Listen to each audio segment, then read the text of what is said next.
seul coup, qui vit des bombardements incessants qui, évidemment, sont des crimes de guerre. Une démocratie ne peut pas affamer, assoiffer, bombarder des populations civiles dans un territoire bloqué.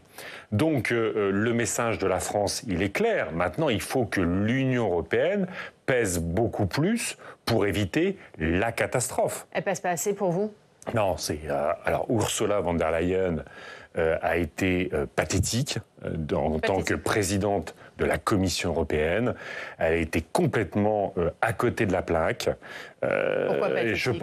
Parce que, si vous voulez, la façon dont elle a considéré, ce qui était d'ailleurs un peu les premiers mots de la France après les attentats terroristes du Hamas, qui était de dire, au fond, on est aux côtés du peuple palestinien. Très bien, nous sommes aux côtés du peuple palestinien, mais en justifiant toute mesure de représailles du gouvernement israélien, qui était évidemment la limite à ne pas franchir. Madame von der Leyen, qui, pendant son mandat, a donné un visage à la Commission européenne sur l'Ukraine, a plutôt fait un sans faute.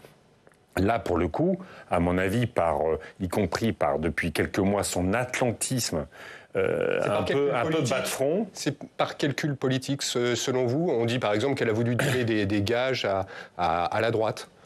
Écoutez, oui, elle donne des gages à la droite. Vous savez, il va y avoir les élections européennes.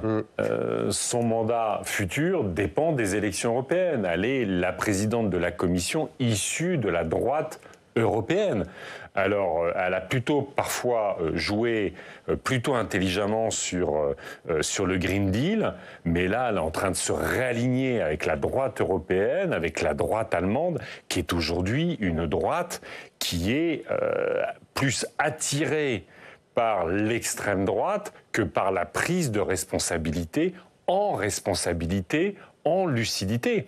Donc, sur cette situation... Elle a décrédibilisé l'Union européenne pour vous ?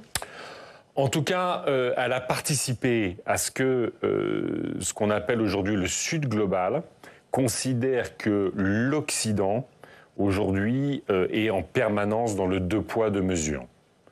Au fond, évidemment, encore une fois, comment ne pas être aux côtés du peuple israélien après des attentats d'une barbarie sans nom ? Mais il nous faut, y compris parce que Israël est une démocratie. Moi, je dénonce